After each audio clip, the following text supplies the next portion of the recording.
Here's a shot of the Norwegian shrimp pasta salad Glow made in Glow's Kindred Kitchen this afternoon.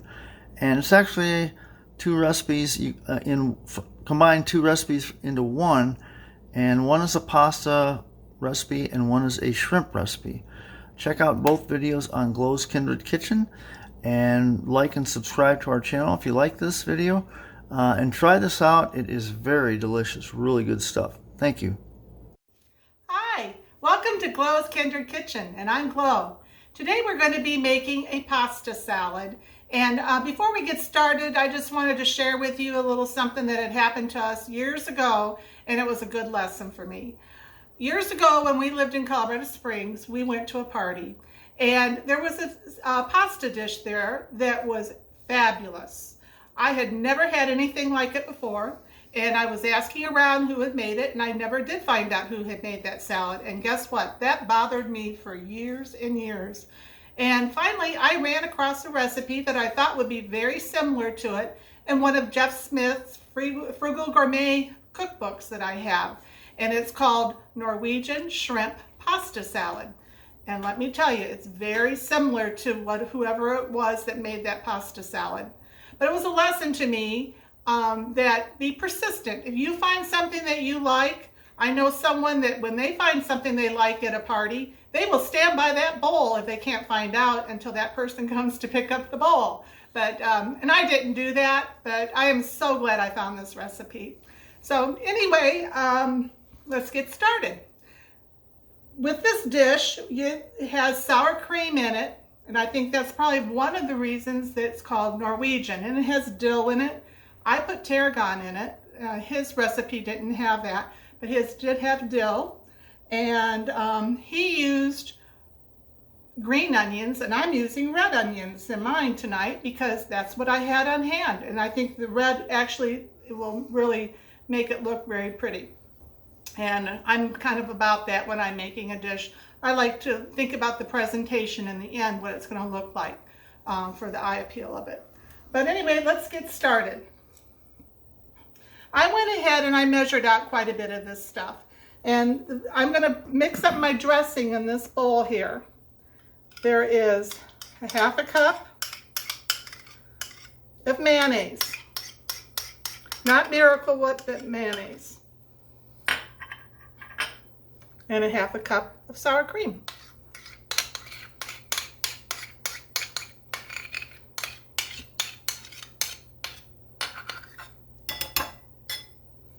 Let's just move these out of the way. And then to that we're going to use, and I measured a lot with my hand, so about a teaspoon of dill, and that's about a teaspoon, and it's dry dill. And I'm going to put about half a teaspoon of dried tarragon. Capers. And I'm not sure if you guys know what capers are, but they grow on an evergreen tree, and it's like the little berry. And they come in a tall, narrow jar, usually, like this type of a design.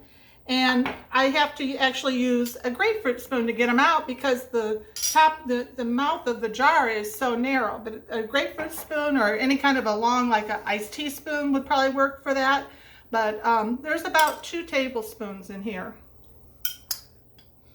And you drain them and rinse them because they are in a brine, and if you didn't do that, it would be quite salty.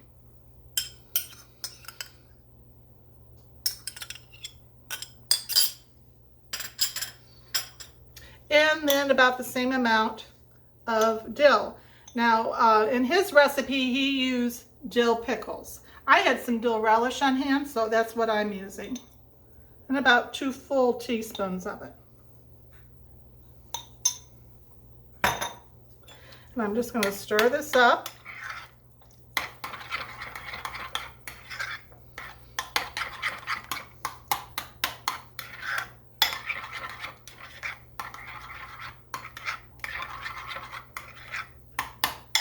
And I'm going to taste this just to see if it seems like it's about right. It's very good. You get the flavor of the capers in there and the dill and the tarragon. Oh, It's very good. So then you're going to add the red onion. There's about a half a cup of red onion.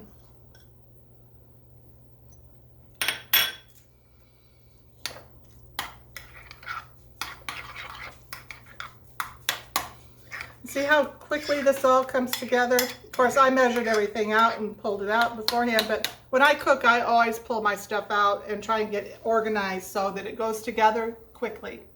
So the next thing we're going to do is, I have a bowl of pasta here, and we had cooked this a little earlier. This is shell pasta, and we drained it well, and it's al dente. You can see how it bends very easily. And I'm going to go ahead and put this dressing over it. Not too hard, not too soft, Miss Glow. Just right. I'm going to reserve a little, and we're going to stir this up.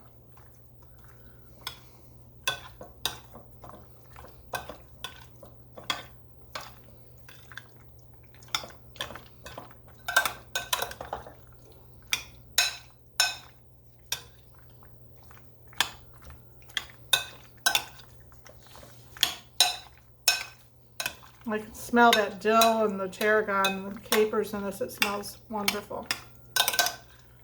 So the next thing I'm going to do is I'm going to add some frozen peas. These are kind of defrosted now, and it's fine if you put them in when they're still partially frozen. It keeps it cold because we're going to be putting in some shrimp next too. And the shrimp, we had pre-cooked a little earlier, and I did up my own little water with seasonings in it. That will go well with this dish. When you cook shrimp, think about what seasonings you're going to put in that shrimp water prior to doing it, whatever you're going to be using it for. So like tonight I used, there was a bay leaf in there, there was lemon, there was black pepper, the peppercorns, and it's delicious. And then I went ahead and cut it up into bite-sized pieces, and we're going to add that.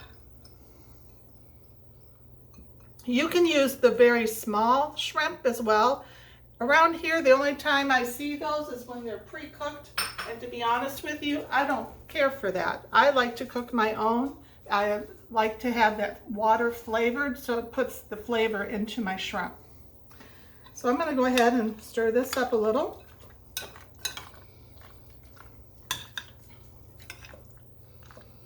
See how pretty that is already? Very pretty, Miss Glow.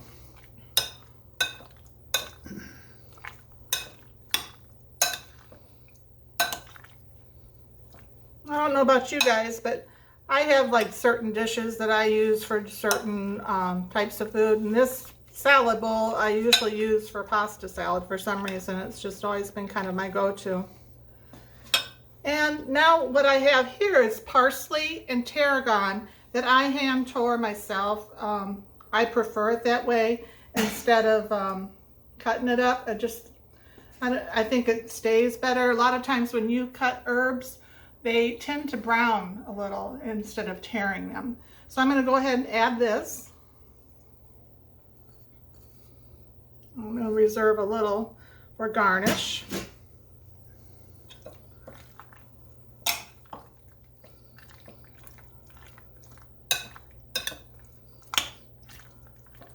Well, that smells good. Parsley, fresh parsley and tarragon, I can't tell you.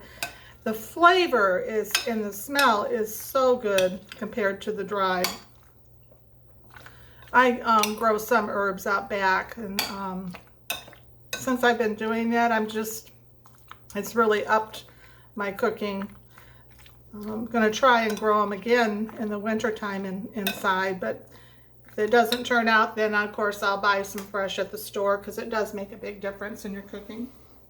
I'm going to taste this and just see what it tastes like. Let's see.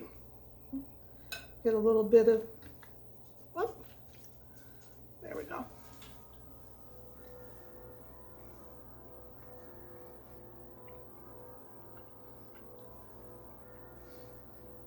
You guys, it's delicious. Please try it. It is just delicious.